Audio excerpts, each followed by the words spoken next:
How's it going, Shasta? Oh, it's not bad. I'm back in New York. Yeah, baby. How's Where ATL? they seem to be carrying on just fine. They seem to be. It seems to be fine. It's hot, and yet still didn't feel as hot as it did when I got back here. Yeah, I don't know how we do that. I don't either. Like I get this humidity in this hot. Like I get it because that's what I was kind of used to, and it was still warm. But like for most of the mornings while I was in Atlanta, it was still kind of cool. Hmm. Like it was a kind of cool 80 degrees, which I don't understand. Still a little humid, but you know what it was? There was a breeze, which I still don't understand because it's landlocked. I don't know where the breeze was coming from. Yeah, real And talk. we're surrounded by water and we got nothing. For a long time, I legitimately I had like a conspiracy theory about like Atlanta that I thought that like the Coca-Cola company and like Chick-fil-A were like pumping fans in like hidden places to make you feel better, to like convince talent that like would come in to visit for interviews that it was cooler than what the weather would be. Like it's too far south to it to be this comfortable for how hot the weather tells me it is. So I thought like Coke had like snuck in fans into like the architecture of the city in places that you can't see. And like when you walk around, you're like, yo, it's like 85, but it's nice, you know? Okay. Well, I'll tell you this. I wouldn't put that past Coca-Cola. That certainly smacks of something that they would do. But I think what it really is that the city is landlocked. So it's, and there are still trees. Not as many because they keep tearing them down to build these god awful condos or whatever, hotels. But there are a lot of trees and that helped. So there's no like it would get humid, but we weren't as gross as anything further south that's like right by, say, the Gulf of Mexico or something. Like all in there, that whole little armpit, ugh. Ugh. So, so we didn't quite get that. But we still got some of the trappings of that, like a thunderstorm every afternoon, power that just went out for no reason because the wires are exposed. Little things like that. Sure. But yeah, but I mean, there may be something to the Coca-Cola having fans built in buildings. Yeah, yo, I just feel like, I don't know, like I feel like it's a way to get talent. Like they come over for the interview and like, cause you got to think of like the whole family coming down. Like, so like, let's say like the wife is really into the city and then like you got the stubborn husband, like the dude like me, like from New York or something, like, nah, but it's going to be too hot down there. And when he land, he just start walking around and he ain't sweating. And like his wife would needle him. See, it ain't that bad. He got to admit it. He like, yeah, you're right. It ain't that bad, And you know what it is? They know how to do air conditioning here. Nobody in New York knows how to do air conditioning. Yeah, I'll believe it. Real talk. And also, you have to have a car and drive everywhere. So you literally are just walking from your house to your car, from the car to wherever it is you're going, from that very cool place back into your car and then back home. Yo. So I did a show in a dive bar, Star Bar in Little Five Points, where I started comedy. I did a show in there, and it, that AC was blasting. I was like, a scarf in the bar, and then went and walked to my car and got in, and then turned that on where I had the AC set to 60 or something like that. You know what I mean? Like they know their fans are just AC units, also ceiling fans. Like they know what to do in it. But ultimately, what gets you and your ilk, which is to say New Yorkers who will never leave New York, what gets you there is that everything is cheaper. Yo. That's literally like, yo, I can do what? Yeah. Shy, like when I tell you that, like I'm constantly house shopping because I hit once a week. Gabby brings up the fact that like our apartment is very small. Mm-hmm. And I don't have any arguments. Like, you're right. Yep, it is 900 square foot on a good day. Like, I'm including the hallway for the building. Like, I know this is small. I get it. And granted, we own the building, so like we have ownership of 3,000 square feet, but we live in Right. like 900. So I Right. get you. I understand. And like, we had the in-laws in this week, whatever. So I'm constantly house shopping. Right now, my dream house of the week is in Atlanta. Okay. All right. It's 79 Beverly Road. I keep it open. It's like my vision board when I open up my Internet Explorer, the Google Chrome. 79 Beverly Road, Northeast Atlanta. It's a $5 million house. I can't afford this house, to be clear. Okay, But I just want to make sure I I want to be understood clear. that I'm not part. doing this well. The podcast would be very different production-wise if I could. Okay? But I also know that for $5 million in New York, I could live like one house over right now. Okay? Right. Like, there's no difference in the way my house would look for $5 million. It would just be in a slightly closer to the city part of Brooklyn. I still couldn't live in Manhattan for $5 million. I would still be in a very similar square footage situation. I would just have access to Starbucks. Meanwhile, this house in Atlanta, like, there are rooms the size of my house that are covered just in glass in this house. Like, they're like, The they're like the sunroom? sunrooms. Yeah, like the Yes. sunroom Yes. is like 3,000 square foot. It's so beautiful, and like, it just blows my mind that like this is how other people live. The front of the house looks like only Clark Kent like goes there to hide when he needs to talk to his dad. Like, Okay. it's so like the architecture of stone. I'm in love with this place. I can never Okay. buy it, but if everything goes right in my life and I could buy it, it would only be in Atlanta. Because in New York, this same home is like $40 million. Like, I don't know how to. I've never even seen a house like this in any of the boroughs here. It's not possible. There's no real estate to build those things and the yardage space to give you the privacy with that many windows. There's nowhere in New York where you could build a house with that like visibility in and not be worried about neighbors seeing you because you're too close to the next building. Whereas there's this building in Atlanta, it's alone. I don't know how. It's in the city, but also I don't see any neighbors. There are neighbors. I believe you. Yeah, I just googled the address. For those in the know, it's near the Prado. it's a pricey it's a pricey area for sure, but you're not far from the High Museum. Yo, I'm in. It's close to Ansley Park for anyone who is keeping score. It's just kind of all in the mix there. But yeah, you probably got neighbors. You certainly got neighbors.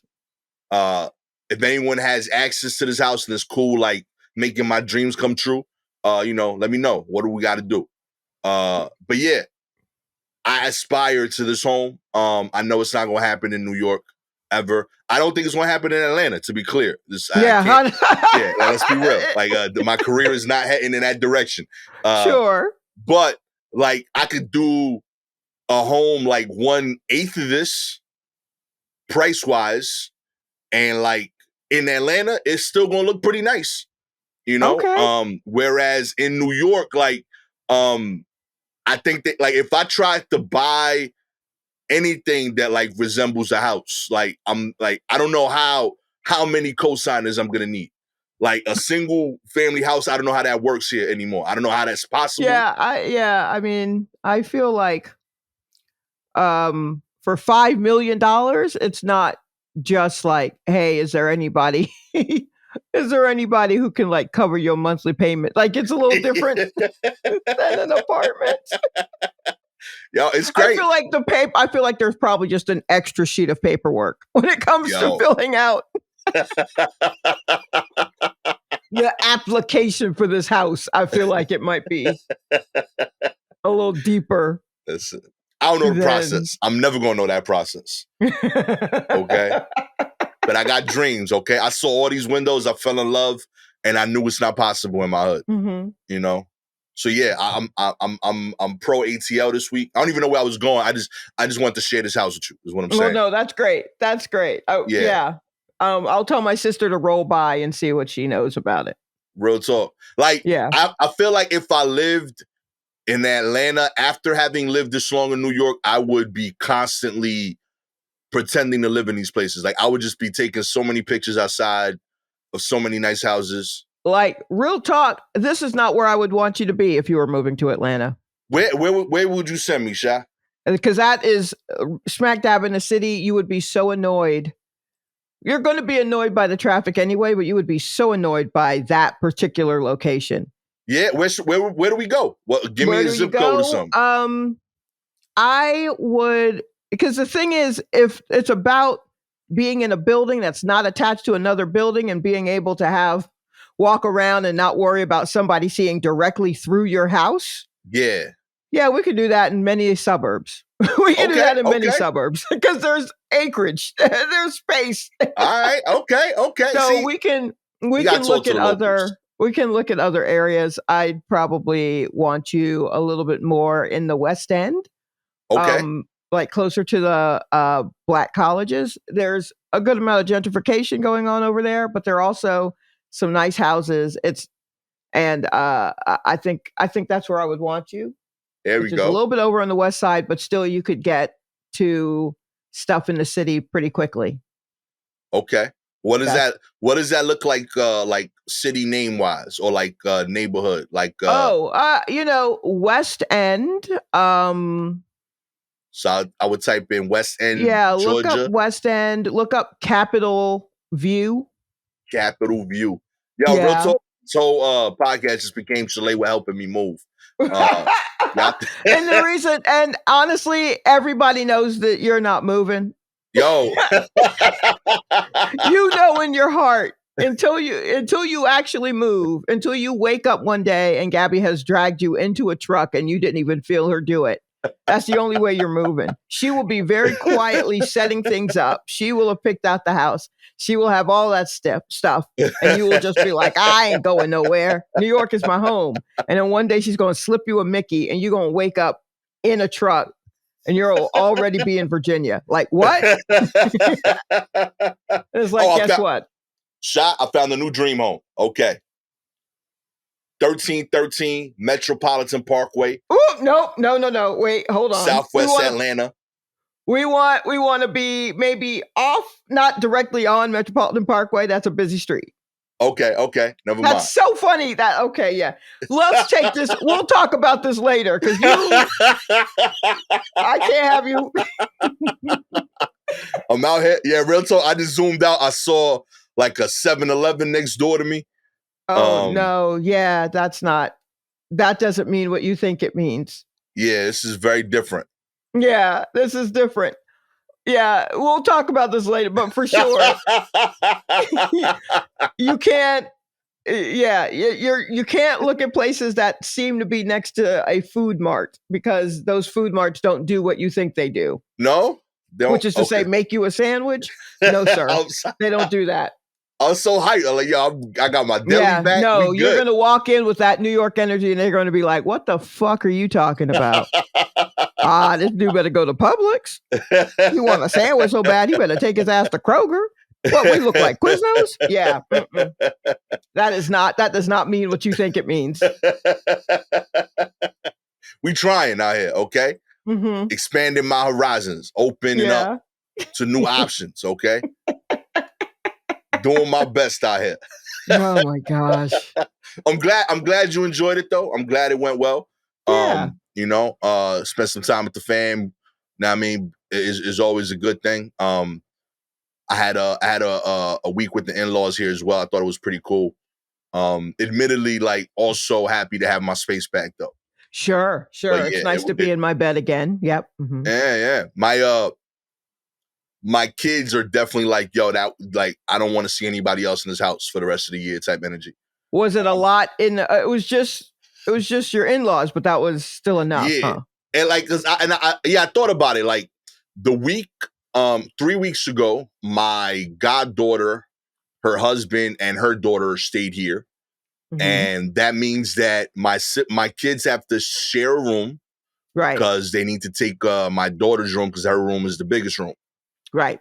So everybody stayed in there. Then she shared the room with Aiden. They're like at an age where they love each other but don't want to do that ever. No, They're like, I get that. Sure. Yeah, they're like, oh, listen, you're annoying after like 2 hours of exposure. Mm-hmm. So then they got 1 day home, and then Gabby and I left to Mexico. Mm-hmm. And they spent a week at their grandparents' house. I don't even know the dynamics of how they make that work. I don't even ask questions. I know it's smaller than here. Not even like, inside, just at the edge of the block, like you know the way. Real talk. I'm like, halfway down. Y'all got this. Here's the key. We'll see you later. Yo, no bullshit. They did walk over. Like I ain't even like drop them off. I'm like, yo, you 13, 14, my G. You know where it is. Go. I love y'all. Here's some money. But then when we got back, the next day, my brother-in-law came over with his wife and his 2 kids.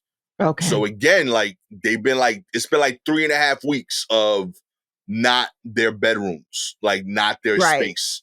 So like, yeah, like I felt like the last 2-3 days of that, they were like, yo, I don't care how close in blood these people are. Nobody can stay in this house anymore. They were so That's a lot. That is a lot. Yeah, like I get it. I was like I feel like my son is really good with people with kids, and like the last 2 days he was just going to my parents' house. Like, yeah, I need space. My daughter was reading books in our room. Like she was like, I don't care. Like I don't want to be with I don't want to be with my brother. I don't want to be around them, and I don't want to get in trouble. So she just grabbed books. And at 10 a.m., she would walk into our room and wouldn't get out till dinner. And she would just read books in there by herself in our room. I was like, yeah, that would be me. That's definitely young me. 2 books, and I'm like, if you need me, I'm in the walk-in closet. That's where I am. If you need me, I'm in there. When you're back home, what do you do to like what do you like do that like you can't do while you're here? Oh, restaurants. Okay. Yeah. Not that there are ones that are like the new hotness. I don't know what the new hotness is. Okay. Right? Because there are things being built and opened and closed all the time in Atlanta. And it's at a pace now that you'd really need to be there to kind of hear the buzz and know what's going on and what they opened before and all of that kind of reference stuff. And I haven't been there for 10 years. So even if you opened a restaurant and then closed it and then did an updated version of it somewhere else, I'm not going to get your references because I didn't know what the first one was because it happened after I left. So I'm like, oh, I don't know that. But I do have, kind of my favorites that are still around in some way. So that's really it. Like, my sister's just like, what kind of groceries do you want me to get? And, we can do this. And I'm like, I appreciate you. You don't have to do that because in my head, I'm thinking I'm going to go to where I like to eat brunch. I got a couple of places because I can't do that. I can make eggs at home. That's all I do. But she doesn't normally do it. So she's like, oh, yeah, I don't normally have eggs. And I'm like, well, I mean, I guess get some eggs, And then she's like, okay, well, I like my eggs soft scrambled. And I'm like, bitch. So now I got to make her, Yeah. So I don't, that's really it. Okay. And also I'm not there. Like it's different. When I left, like to be in the mindset, Atlanta's still in a particular mindset for me, which is the mindset of when I left. Okay. So that's again been a decade. So, and the city has changed a lot since then. So I come in with that energy. None of that stuff is the case anymore, not just because of COVID, but because things were already changing. Right. So I'm coming in with like the energy of someone in their late 30s, just like, hey, where are we going to go? Just kind of sit around and blah, blah, blah. Everybody I know, including myself, got older. So they're not doing that anymore. So there's no like, oh, well, if I go to this place, I know I can run into blah, blah, blah. First off, that place might not even be open anymore. Secondly, all your friends who did that, they're probably booed up with children and they don't do that anymore. So I'm just driving around the city looking for ghosts, basically. And so I'm like, oh, it's not going to be the same because I left at a particular time, and my brain stopped. My version of Atlanta stopped there, but it kept going. So I don't know what to do, but I do know that this brunch place is still open. I do know that this restaurant is open and that one is open, and so that's what I can do. So that's about it. I met up with some friends. I have a group of friends, and we hadn't all been in the same place at the same time in like, I don't know, maybe 10 years, 10 years, something like that. And we still keep in touch with each other with like video messages and text and all that stuff, but we hadn't been in the same spot. So we went to a restaurant, La Fonda, and we sat there for hours and hours. I went to a place, Ria's Bluebird, for brunch, and that's really about it. And then outside of, my sister and I went to a place for dinner, but really outside of going to do a show at that dive bar at Star Bar, I really didn't do anything. I hung out with my sister. I built furniture for her. And that's kind of what it looks like for me now. Oh, and we drive around. I usually rent a car. And at some point when we go out to eat, my sister and I will go have a nice meal. And then I will drive her around the city so that she can see, both of us can see how much the city has changed. Because she lives her life. She goes to her work. She goes to dance rehearsals because she's in a dance company. She'll go to this place for this event, blah, blah, blah. And then she comes home. But she's not running the streets like she used to because, she's older and that's not what she does anymore. So she's got her set places that she goes. But Atlanta's changing all over the place. So I like to just kind of drive around first to get some driving in, to listen to whatever music I've been listening to while on the train. I need to hear how it sounds in a car. That's important. So I'll drive around and then just to see what the city's doing. And she doesn't really get that chance because she's always working or going to rehearsal. So she'll be with me and we'll just drive around and go, oh, wow, that's what they did over there. Oh, man, they changed that completely. Like that kind of shit. So that's one night of us just driving around the city going, good Lord. But that's really what it looks like to me. Rock on. Yeah. I got melancholy at first. Yeah, then, it's still, there's a lot of melancholy. Yeah. There's a lot of melancholy to my Atlanta trips because with both of my parents gone, there's no sense of home. Right. Like, I'm going to go home. I'm going to go to the parents' house. I'm going to go to the house, we called it. Right. The house is gone and they're gone as well. So for me, the house is just my sister's place, wherever she is. Yeah. And as long as she's in a good way, we're going to have fun. But if her situation isn't great, then it's hard to go back, knowing that for me, I'm going back to a situation that might not be that wonderful for her. Yeah. So I want to make sure that she's set up so that we're set up, because that's the closest I have to home in the way that you feel like this is home. But it's not quite the same. Yeah. Because it's still just her home. It's her home, basically. So I'm crashing with my sister. But that's not like a place where if I went to my parents' house, it's understood. That's your room. You keep a few things in there, like that kind of thing. Like I asked my sister, can I just leave some toiletries so I don't have to keep flying back and forth and worry about packing toiletries? And she was like, Yeah, I guess so. You know what I mean? Like that's how a sister would respond. Sure. Yeah. But a mom would be like, I already bought your shit. You already got stuff. Yeah. So it's a different type of energy. But we want to, like build a home together so that there's something for both of us to feel like it's home, but we're not there yet. So right now she's in this apartment and it's about making it feel like home for her. So as long as it feels like home for her, then I feel comfortable. So really when I go, she hasn't been in an apartment a full year, but I've gone, I just build furniture for her, whatever furniture she needs. She orders it, she comes through, I put it together for her. That's so beautiful. I've helped her put together like a couch. This time it was like a TV stand, dresser, like things like that. That's what it looks like. It's not all hot wings and strippers for me. Or whatever. It's not all Real Housewives and whatever and chicken and waffles for me, or hookah or whatever it is that people think of Atlanta. I never thought of Atlanta that way. That all feels like new developments. Okay. But I still have a little bit of a disconnect as to what it was because I've left for so long. And I'm still trying to decide if I want to make New York feel more like home. So there is a good amount of melancholy and just like, I just feel like I'm kind of floating around and I don't feel fully anywhere yet. But, that could change.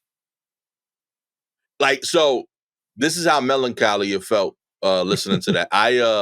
The whole time you were talking, I heard the Who's the Boss theme song playing in the background. Like, it was like, I don't know why. There's a time for love and a time for living. Yeah. Like, it just felt very appropriate. The whole, like, I don't know. That was like beautiful. I also want to see that like independent film of you figuring this all out. And, yeah, I really see this. I don't know why it ends in like you on a porch. Because it's a Southern story, and all Southern stories end with someone sitting on a porch. Real talk. It's going to win awards. Sure. No, absolutely. If I have some sort of stake or ownership in said porch, yes, I'd love to end up there as well. Real talk. That like yeah. It was like genuinely a beautiful sentiment. I was like, yo, this is like it's a really like you vision of happiness, and I was here for it. I was like, hell yeah. I saw it. It was a great film. Who's the boss though? That was the theme song. I don't know why, Shot. I don't know where my brain went. I'm just telling you where it went, Shot. I'm not justifying it. I'm not saying it was right. I'm just saying that's what happened. Far be it from me to question your, imagination. Yeah, I got no excuse for that. No, that's fine. That's great. It felt right. I love Tony Danza. He's good stuff. East New York legend, Oh, wait, of course he is. That's why. I should have known. That's why. Well, let's get into the news. Okay. Kicking it off, a Japanese man who spent $16,000 to become a dog says he's afraid others will think he's weird. Yeah. I mean, I guess we could read the whole story. But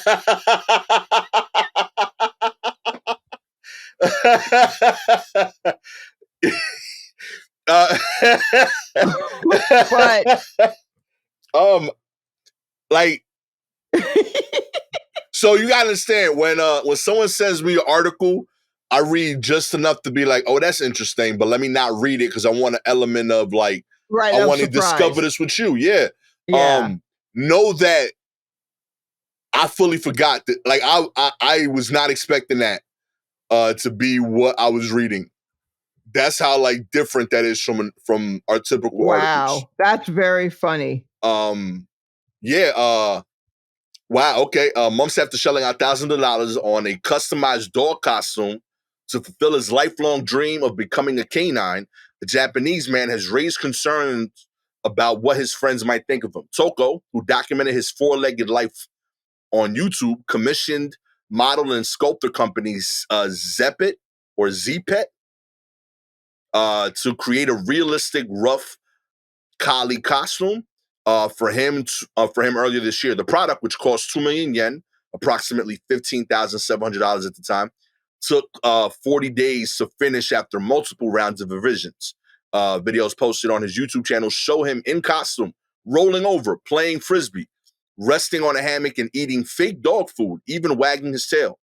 Despite posting videos for months and amassing nearly 11,000 subscribers in the process, Toko has not revealed his identity. In a new interview, he admitted to being concerned about the opinions of others, especially loved ones. I rarely tell my friends because I'm afraid they will think I'm weird. My friends and family seemed very surprised to learn I became an animal. Still, the role-play enthusiast maintained that becoming an animal was his childhood fantasy. He said he enjoys doing things that only dogs do, since they simulate the experience of being an actual pet. Okay. You know what? Listening to this story just made me realize how tired I am. Okay. Like, okay, you bought a costume so that you can be a dog. Yeah. Great. I mean, it's your money, man. You don't seem to be hurting anyone. Yeah, word. So it seems to bring you great joy. It's true. Wonderful. Great. Not mad at it. It's a little weird, though. Yeah. Right? It's a little weird. And you acknowledge that it's a little weird because you rarely tell anybody. Yeah. So you know it's weird. We know it's weird. Right. But you're going to do it, aren't you? Clearly. Yeah. You enjoy it. You drop 15 G's. You going to do it. 16. Shit. Yeah. You know what? Make your peace with it. Yeah, it's weird. It's toughen up that skin, brother. Real talk. It's weird. It's weird. People are going to go, that's weird. You can't cry. You spent $16K. Ain't no tears in being a fake dog. You in. You just got to go, I know it is, right? That's practice that for me. Just practice going, I know, right? And then get in your costume and fucking do whatever it is that you do until you feel good again. Now is not the time. After you spent this money, now is not the time for you to be like, oh no, they're going to think I'm weird. Yeah, bro, they probably thought you were weird for years and years. Real talk. They thought the company that you ordered it from probably like, word? Okay. This is maybe the first thing you've done that makes sense to people.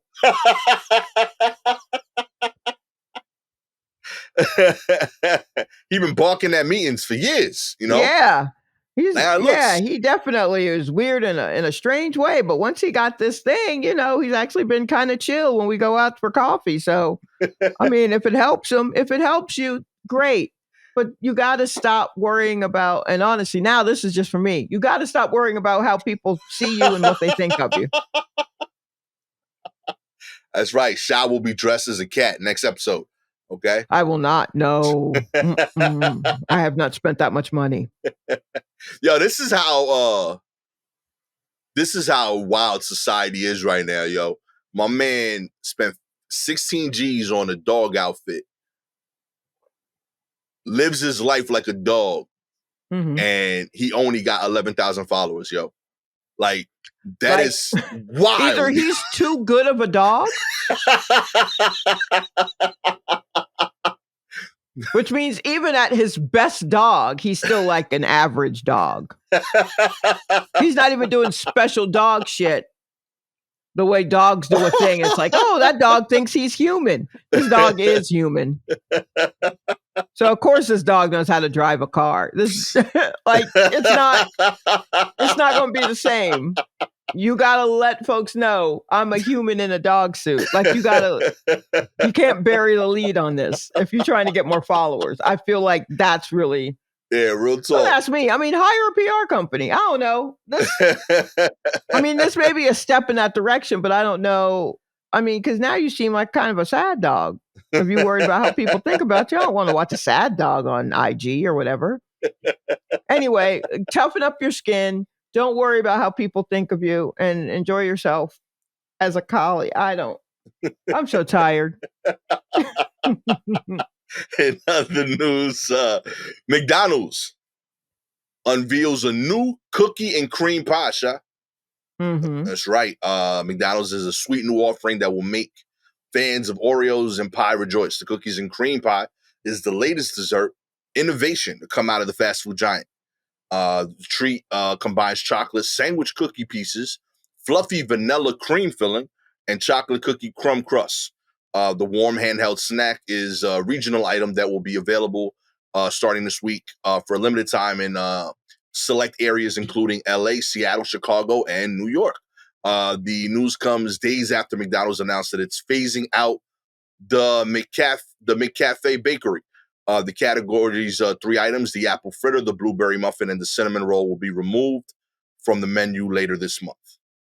Wow. This ain't going to make up for them losing all that shit. Yeah, real talk. I was big on the fritter.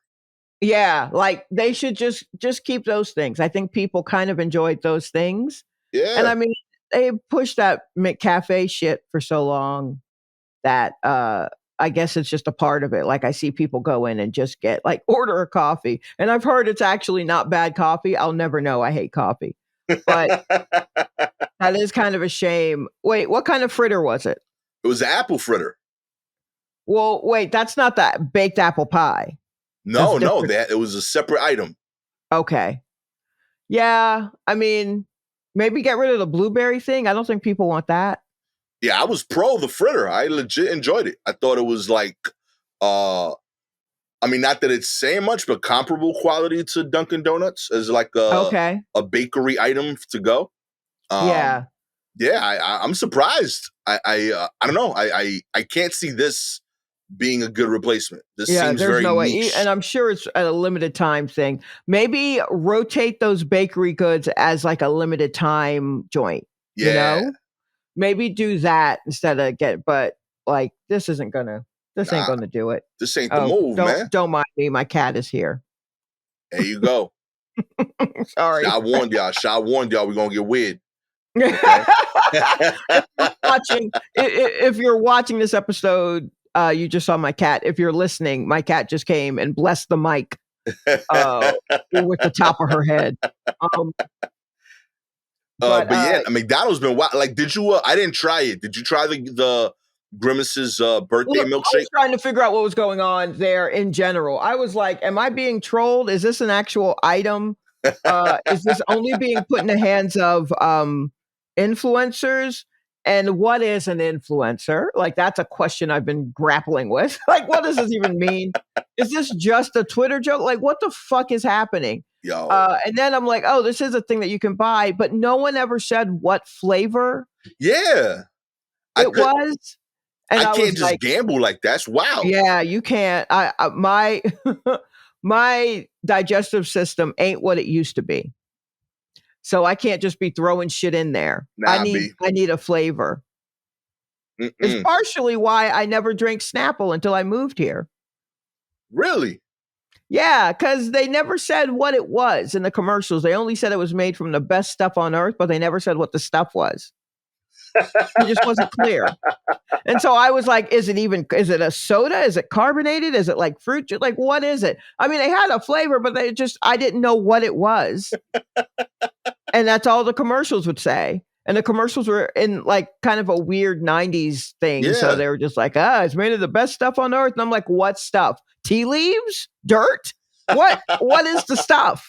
Sugar? Wild. Like, what is it? And so it wasn't until I got here and I was like, they don't seem to really do fruit punch type stuff here in New York, but I'll try a Snapple apple. And then that's the only one I drink is Snapple apple. Yo, that's how wild it is. Like, I really feel like that's such proof of how different we grew up. Like, to me, Snapple was the only way I got my fruits and vegetables. Okay. Well, yeah, like I considered it the healthiest thing in my diet for like the first 18 or so years. Like, I'd get a slice of pizza and I'd be like, nah, not water. I should get some vitamin C. Let me get a Snapple. You know? Okay. And like I totally understand that now, but Snapple wasn't really sold like that Yeah, nah. Where I was. So there were other things that you could drink. I mean, like, for example, I rarely see like here a Hawaiian punch in a 20-ounce bottle. Yeah, we don't do that. But that's what we did there. Drank a lot of that shit. As far as just wild sugary shit to drink, that's what we did. So, you know, like to me, growing up, Snapple was like Mystic when you wanted to be healthy. And, oh wow, Mystic is definitely what I drank. Where I was like, I'm gonna drink something kind of light. And what was it? I was a little unclear on some of those flavors. Mystic, I still don't know. Or Clearly Canadian. I only bought it because Foxy Brown was in a commercial and I had a crush on her. I was like, okay. For what? For Clearly Canadian? For Mystic. Oh, for Mystic. Okay. Yeah, I was like, wow, that's, from what I know of Clearly Canadian, that's not what seemed odd to have Foxy Brown, but yeah. News, Harvard Business School is withdrawing papers from its dishonesty expert after she was found to be dishonest. That's right. Well, then how else are you going to know if you don't do it? Don't talk about it, be about it. Just doing the research. A fake data scandal is rocking the world of behavioral science after a storm. Wow. How small is that world, yo? Right. Rocking the world of 12 people. Behavioral science after a Harvard professor and an expert on dishonesty was accused of manipulating data. Last week, Psychological Sciences, an academic journal, withdrew 2 papers from Francesca Gino, a professor of business administration at Harvard Business School, at the university's request. The retractions are the first confirmation that the university is taking seriously the allegations against Gino that were raised last month. The papers retracted by Psychological Science, Evil Genius, How Dishonesty Can Lead to Greater Creativity, and The Moral Virtue of Authenticity, How Inauthentic Procedure produces feelings of immorality and impurity, published in 2014 and 2015, were the subject of a takedown last month by Data Colada, a blog that analyzes the reliability of data in social sciences. It is also retracting Gino-authored studies accused by Data Colada as well. The fraud accusations against Gino were first raised in mid-June when the Chronicle of Higher Education first reported that one of the Harvard professor's studies, which had already been retracted due to concerns about his data, had broader flaws than previously reported. Data Colada later revealed that it had raised concerns about Gino's work to Harvard Business School as early as the fall of 2021. The blog suggested at the time that additional dubious papers may be out there, perhaps dozens. Gang. Gino has been on an administrative leave from Harvard Business School since June 15th. Let me tell you something. It's funny that you would even choose this story because like an hour or so ago, a story came out about Stanford University. I'm reading this like hot off the Twitter presses. Okay. The Stanford president resigns over manipulated research, will retract at least 3 papers. So the president of Stanford University is resigning. Yo. He will retract or issue lengthy corrections to 5 widely cited papers for which he was the principal author after a Stanford-sponsored investigation found manipulations of research data. So basically, he was a co-writer of these papers, and the data was wrong, and then there was an investigation as to whether or not it was okay, and he was like, no, it's good. But he was the writer of some of them. And because some of the data was manipulated. He acknowledged the report identified some areas where I should have done better, and I respect that conclusion.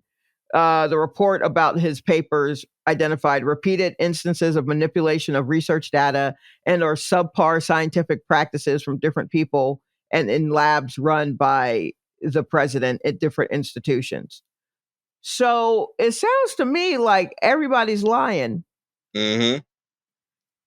and finally getting caught. Looks like it, yo. Look, this is a serious time of reckoning is upon us. It feels like this is the president of Stanford University who's just like, you got me. Let me go on and get my stuff and get on up out of here. What? It was a good run. It was a good run, you know? And then this person, this woman at Harvard Business School who's manipulating. I think the manipulation of data is what made me think of the Stanford thing that I just read, that in both cases they were manipulating data for their studies or papers. And then people are like, this is all kinds of wrong. You got to go. And they're like, oh, right. So it just made me think of like the strikes that are happening and how part of the concern is that we can't get that the streamers or the studios won't release any data about how people, who's watching, how many subscribers they have, who's watching what the real numbers are. And it's like, we just want the pure data. That's it. That's all. We just want to know what's happening. And nobody wants to give it to us without a little tweaking. The thing is, like, you could still publish the paper if you ain't get the results you wanted and you still published. Right. Just say, hey, yo, this didn't work. Yes. And write that paper. There's power in admitting when whatever it is that you thought would be a thing is not a thing. And you've done the stuff to prove that your thing would be true and it's not. There's power in just being like, okay, well, then we tried it out and it turns out I'm wrong. Real talk. Now you're trustworthy. Here now you know. We all know that that's not the case, and let's see if we can figure out what the case is. Like that kind of thing. Real talk. Me and Shy gonna start publishing papers, okay? No. We're going for it. You're gonna see us ranking and getting H-index rankings. Okay? It's gonna be crazy. I can't rank anything. Everything I rank, and then I get to the next one. I'm like, but this also could be number. Like I had too many caveats. I looked a lot into getting into that just because I wanted to see if it was possible to hack my way in. Like, can I get like scientifically published papers without going to college for further study? Like, I wanted to be like, yo, this dude is publishing papers based on research he's doing in his basement. Like, I feel like there's a way of doing that and still being legit. And like, then it would like, I feel like now that we have so much information on like Wiki and YouTube, that like there's going to be a world where like people are going to be like doing research in like random places and publishing it. And I want it to be at the forefront of that. I want it to be like, yo, I did this report in my Timbs. Are you kidding? Okay, first off, you can't be at the forefront of it because there's going to be some little snot-nosed punk on 16chan who's already making up bullshit. So there's no way you can. Like, and also Wiki, do you remember in the early days of Wikipedia when you could make yourself a Wikipedia page? Yeah. Like you didn't have to be a person. You didn't have to be a person of note at all. You just had to know code. Wiki's coming a long way. Yeah, it's come a long way. It really has. But what a And also Wiki or YouTube, I'll go there if I want to see how they clean the hooves of a horse or how to put together a piece of furniture, maybe. Okay. I don't know if I'm going to go there for real, actual, factual stuff. A little bit. I take it with a grain of salt. I'll still talk like, but that's what I saw on YouTube. But I also am aware that could have been made by anybody. I don't know. Yo. Right. So. I will die on this hill. Before I die, somebody's going to have a surgery done by a doctor that learned about it on YouTube. He'd be like, yep, I did that transplant. I learned about it like an hour before the transplant. I saw the video on YouTube. You know what I mean? Dr. Gastor showed me. He did it on a rabbit. Right. And, I did it on a person. And as that doctor is doing that interview, behind them, the patient codes All of a sudden it's just beep,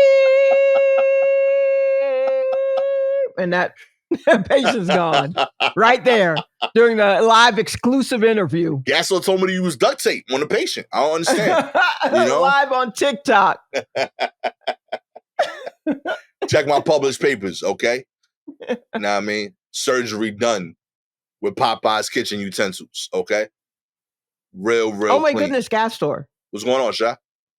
I'm looking at the list of articles. Yeah. Do you know what article you don't have in here? What I don't have here? The sea otter that was stealing the surfboards from surfers. You have it? Let's do it. Do I have it? I have people who I don't even think. Do you know how many people sent me that article? People who I really don't think listen to the podcast sent me.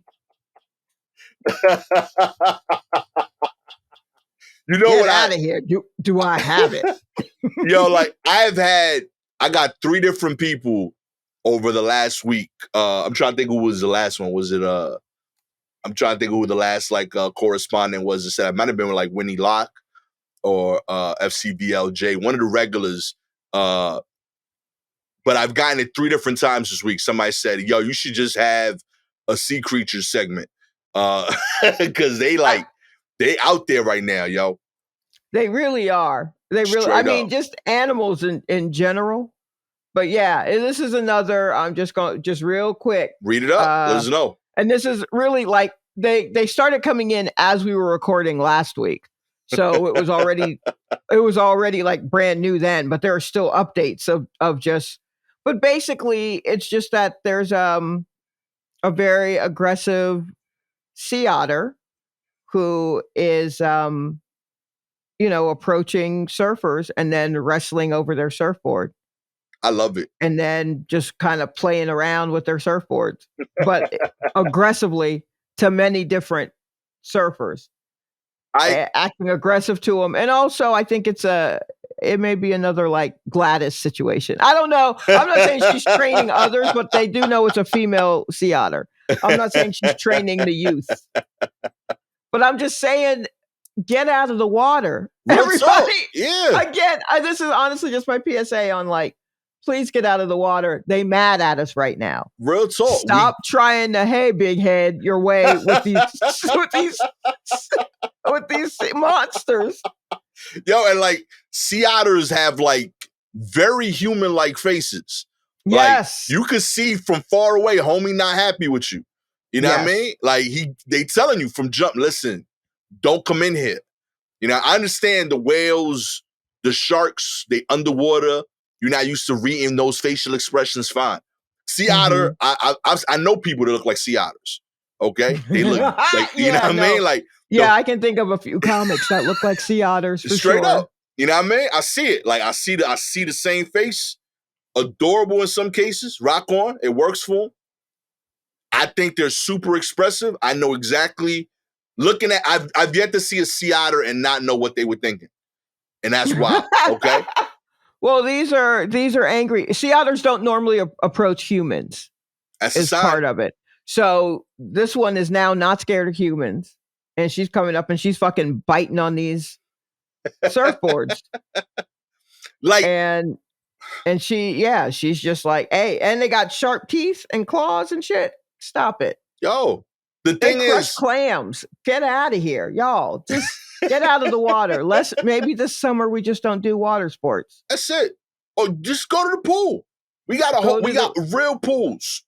That's your water. Pool. That's people water. That's all they trying to say. They not saying, yo, we not even hogging all the water. You took some water, put it in a hole in the floor where you go. That's cool. We gonna let you keep that water. That's what the otters. That's what they saying. Yo, you know what? We'll let you rock with that. That should be our water, but we understand you need some water. Keep that water. But our water, let us keep our water now. That's all they saying, yo. Let them have their water. Let them have their water. That's all. I just thought I would be remiss if I didn't mention to everyone who's listening, and even to those who aren't, Yes, I got I got it. I got the story about the sea otters. I did see the story about the sea otter. I did. I saw that. I saw it. It's wild. It is. I agree. It is wild. Yo, I'm rooting for all these animals to win. Real talk. Don't win so much that y'all evolve and come walking on land. I don't know if I'm ready for you. Let me finish a few things first. Well, I got a few things I want to do, and then if y'all want to come march up on us, then there's really not much I can do. Real talk. I can't swim. I can barely run. I just want to make sure that my time here has been fruitful on the earth. Listen, I'm okay with it. Do what y'all do.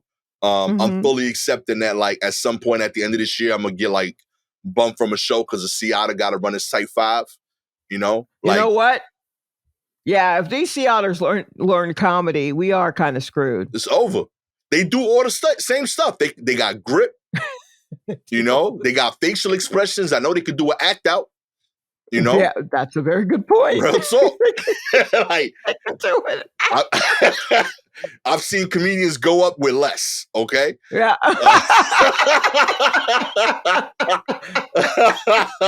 Yo, I tell you right now, I will pay tickets and 2-drink minimum to see a sea otter hump a stool.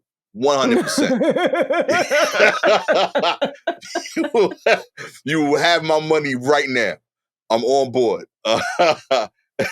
And finally, we got the groom who helped make the quote-unquote dress go viral in 2015 is accused of trying to murder his wife. That's right, 8 years ago, a wedding dress with a contested color pattern kicked off one of the most memorable debates in the internet. But now the husband, connected to the Tumblr post featuring the dress that broke the internet, is now being accused of attempting to murder his wife. Keir Johnson, 38, was indicted in a high court in Glasgow on a charge for attempting to murder his wife, Grace. Johnson is accused of a spree of domestic violence and coercive behavior against his wife over an 11-year span.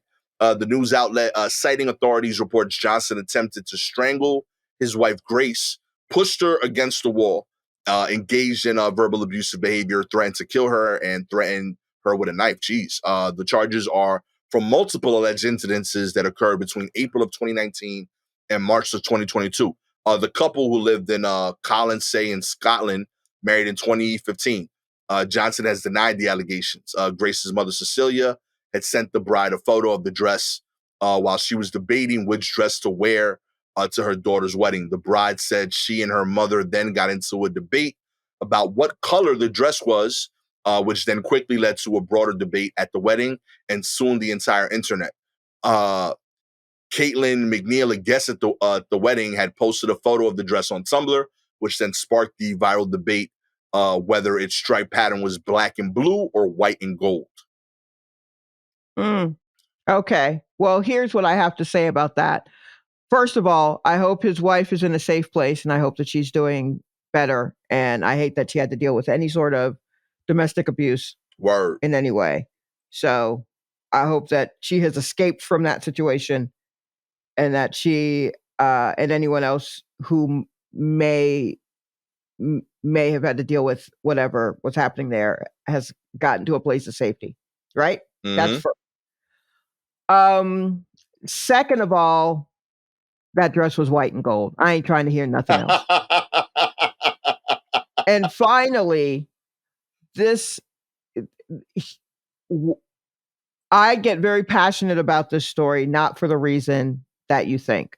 Okay. About that dress.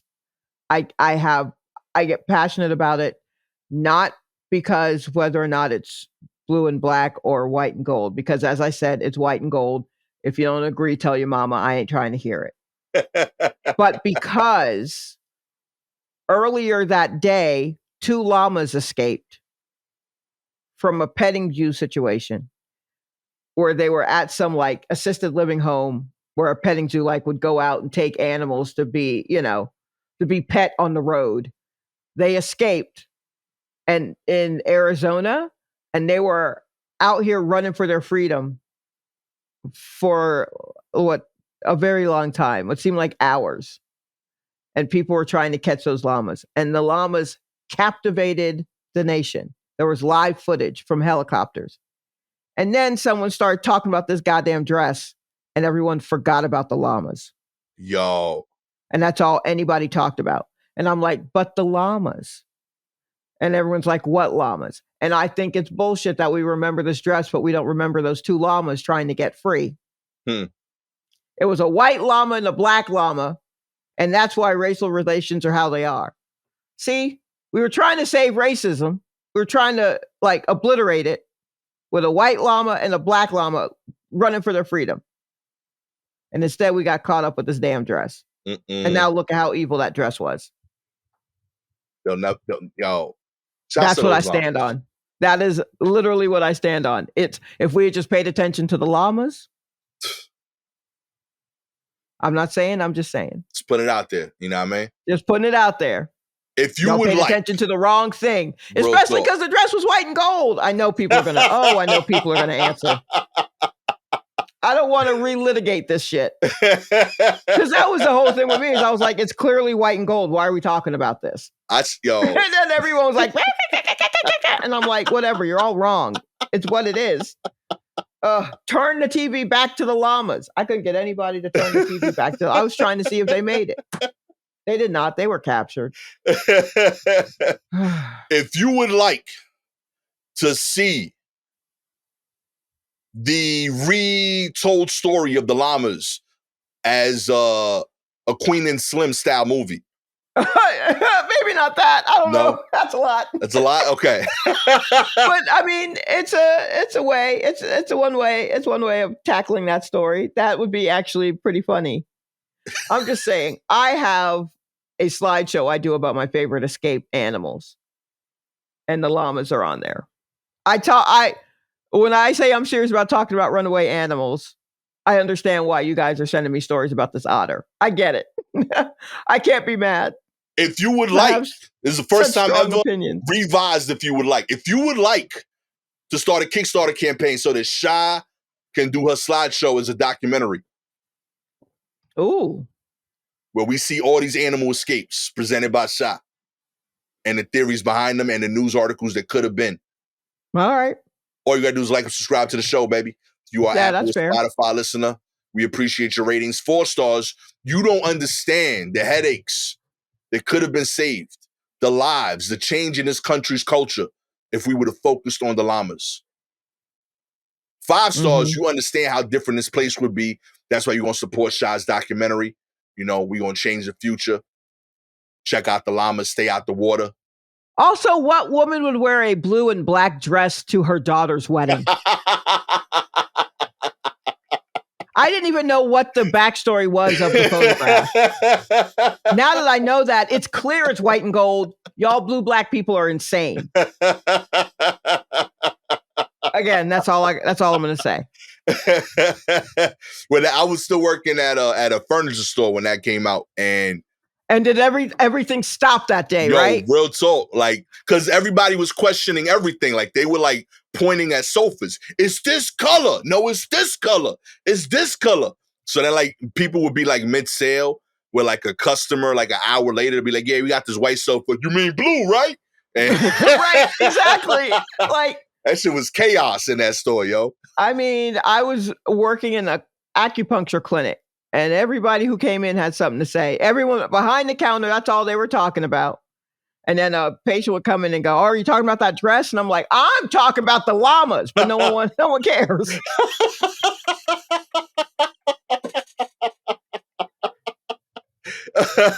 Maybe if the llamas was blue and black. Yeah. Or white and gold. Yeah, y'all can't tell, but it was a very clear black and white.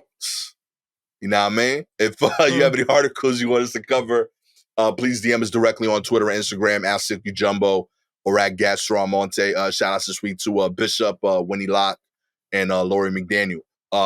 With all that said, I am the in the thank yous of this documentary, Gastor Almonte.